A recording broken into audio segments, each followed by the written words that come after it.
आष्टी मतदारसंघातील विविध प्रश्नांसंदर्भात आमदार सुरेश धस यांनी जिल्हाधिकारी कार्यालयामध्ये बैठक घेतली। तब्बल 4.5 तास ही बैठक झालेली आहे। अण्णा, जवळपास 4.5 तास ही बैठक झाली आहे आणि या बैठकीमध्ये कुठले प्रश्न नेमके मार्गी लागलेत?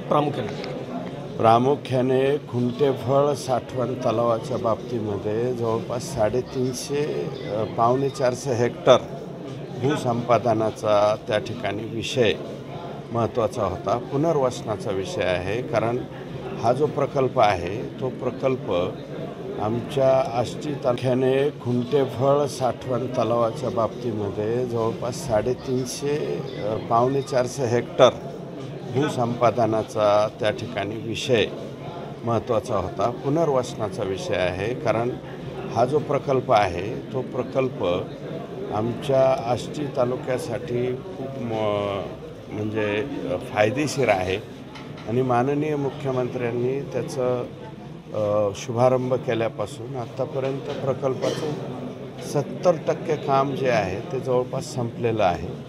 म्हणून हे जॉन्सन साहेब कलेक्टर झाल्यापासून बऱ्यापैकी वेग त्याच्यामध्ये आलेला आहे आणि आता अगदी काही ठराविक मुदतीत हा जो आहे भूसंपादनाचा प्रस्ताव मंजूर करायचा।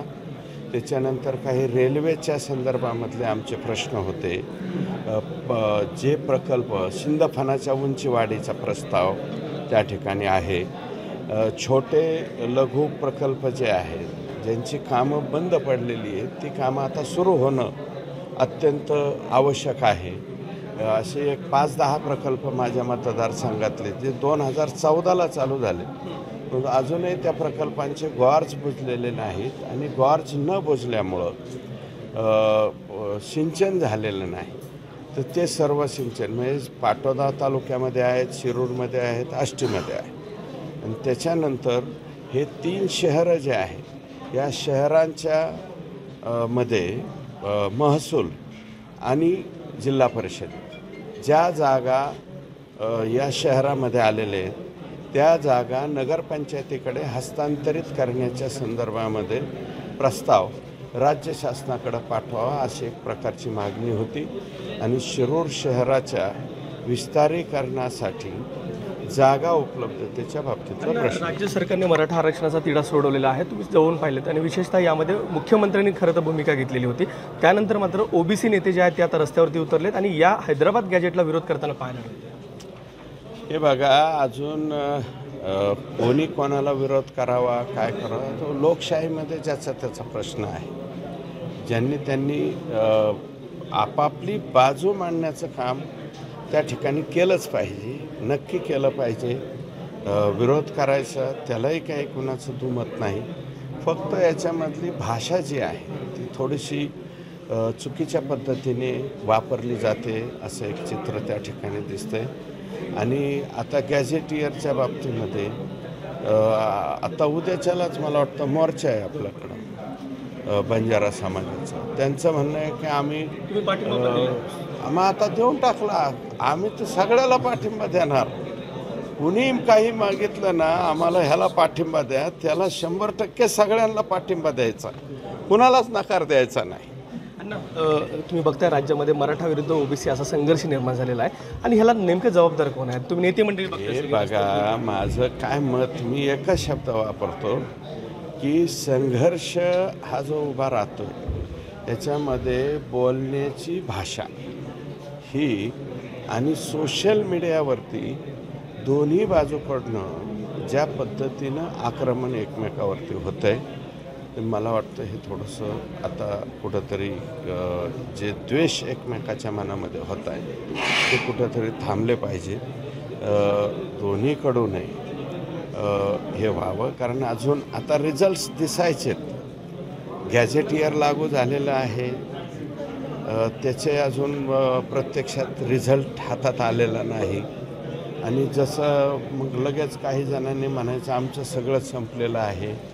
परंतु माझं मत असं आहे की याच्यात राज्याचे मुख्यमंत्री स्वतः जर म्हणत असतील की बाबा हे जे केलेलं आहे ते व्यवस्थित केलेलं आहे, तर त्याच्यावरती जास्त हल्लकल्लोळ न करता वेट अँड वॉच थोडासा केला पाहिजे. थोडं एक शेवटचा प्रश्न. लक्ष्मण हाके बघतायत बीड जिल्ह्यावरती विशेष लक्ष केंद्र करत आहेत. या ठिकाणी त्यांना उत्तर जे आहे ते स्वतः विजयसिंह पंडित यांनी देखील दिलं होतं. मात्र ते विशेषतः मराठा समाजाचे आमदार असतील, खासदार असतील, त्यांना टार्गेट करताना पाहायला मिळते. कोण आहे नेमकं बोलत ठीक आहे, माझं म्हणणं काय आहे ते त्यांचं लोकशाहीमध्ये त्यांनी टीका करण्याचा अधिकार त्यांना आहे.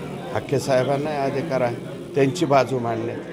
परंतु माझं मत असं आहे की हाके साहेबांना मी एक विनंती करेल की प्रत्येकच वेळी भाषणाच्या वेळी किंवा मुद्दे मांडताच्या वेळेस प्रत्येकच वेळेस आक्रस्ताळेपणा करण्याचा त्यांचा जो ॲटम दिसतोय तो थोडासा थांबवला तर ते चांगल्या पद्धतीने बुद्धिवादीपणाने बोलतात कधीकधी. पण दरच वेळेस बोलताना तुम्ही जर एवढ्या आक्रमकपणाने आणि मोठ्या आवाजात बोलायचं म्हणूनच प्रश्न सुटत नसतात. आणि म्हणजे ह्याला बघून घेतो, त्याला बघून घेतो, त्याला दांडकं दाखवतो, ही भाषा तुम्ही कुठून हे केली. आणि बीड जिल्ह्यामध्ये तुम्ही काय आजच थोडेच फिरताय. तुम्ही विधानसभेच्या आधी सगळ्या मतदारसंघात ते फिरत होते. गेवराईमध्ये त्यांनी उभा केलेला कॅन्डिडेट होता. मग आता तुम्ही तुमची मतं तर त्या कॅन्डिडेटला दिली आणि उठून परत विजयसिंह पंडितांना दांडकं काढायचं. असं जे बोलताय ते मला वाटतं योग्य दिसत. बोलवे ते धनी तुम्हाला माहिती आहे, त्याच्या पाठीमागे कोण आहे ते तुम्हाला माहिती आहे. कोण कोणाचे फोटो घेऊन कोण कोणीकडे नाचत आहे हे सगळं तुम्हाला कळतंय. त्याच्यामुळे त्याच्यावरती काय बोलायचं. मराठा समाज ओबीसी मध्ये आला त्याच्यामुळे सोयरीक जमवायला काय हरकत आहे असं देखील त्यांनी भाषणात म्हटलं. मराठा समाज अजून मी काय म्हणतो प्रत्यक्षात रिझल्ट येऊ द्या. जे ऑलरेडी ज्यांच्याकडे नोंदी आहेत कुणबी त्या कुणबींच्या बाबतीमधले जरी काही सर्टिफिकेट्स निघाले असले तरी एकूण मराठा समाजाची संख्या खूप मोठी आहे. आणि मी आता नवीन काहीतरी बोलून नवा वाद उत्पन्न करू इच्छित नाही. ह्याच्यामध्ये माझं एकच मत आहे की वेट अँड वॉच हे केलं पाहिजे. प्रत्यक्षात आत्ताचा मिळालेला GR लागू झालेलं गॅझेटियर यांनी काय परिणाम त्या ठिकाणी होतोय काय नाही होत ह्याला थोडंसं पाहिलं पाहिजे ना. लगेचच्या लगेच कसं रिझल्ट तुम्ही त्या ठिकाणी होत आहे. आता जे समित्या नेमलेल्या आहेत त्या समित्या नेमल्याच्या नंतर त्याच्यामध्ये कोणते कोणते डॉक्युमेंट्स कुळाच्या संदर्भामध्ये त्याच्या नात्यागोत्याच्या संदर्भामध्ये आणखी किती लोक वाढतात काय वाढतात आणि त्याची नोंद तपासली जाणार आहे का हे सगळ्या गोष्टी ज्या आहेत त्या अजून पुढे दिसायच्या. त्याच्यामुळं त्याच्यावरती इतक्या लवकर भाष्य करू नये. लगेचच्या लगेच सगळे मराठे जे आहेत वन साईड कुणबीमध्ये गेले असं त्या ठिकाणी अजून घडलेलं नाही. म्हणजे त्याच्या आधीच सोयरिकेचं म्हणतात. तर आता मला वाटतं बाबासाहेबांच्या या फुले शाहू आंबेडकरांचं नाव घ्यायचं. आणि ऑलरेडी आजही आंतरजातीय विवाह वगैरे होत नाहीत का? होतात. ज्याचं ज्याला पटतं त्याचं चालू आहे. त्यामुळं मला असं वाटतं की एवढ्या लवकर ही गडबडीनं बोलणं प्रत्यक्षामध्ये ह्या गॅझेटियरचा ह्या शासन निर्णयाचा रिझल्ट काय येतो ते पाहायला पाहिजे. आणि तदनंतर मला वाटतं याला विरोध करणाऱ्यांनी बोलावं असं माझं मत. आणि शेवटच्या पुढं काय झालं आता कशाचे कृषी विभागासंदर्भात माझे आरोप चालूच आहेत ना. आमचा प्रयत्न चालूच आहे. मी जे आरोप केले त्याच्यामध्ये चालू आहे ना. आता तर ते मी पाठीमागे माझ्या अगोदर जे आहे ते दमानिया मॅडम आता आयोगाकडे गेलेले ACBकडे गेलेले. आम्ही सुद्धा काही लोकांची ACB चौकशी व्हावी म्हणूनही मागणी केलेली आहे. आता मला ACBचं एक पत्र आलेलं आहे. तर हे होते सुरेश धस कर्मचाऱ्यांच्या बाबतीतली. नक्कीच. तर हे होते सुरेश धस. कॅमेरा प्रमोद जोशीसह विकास माने, ABP माझा, बीड. ABP माझा, उघडा डोळे बघा नीट.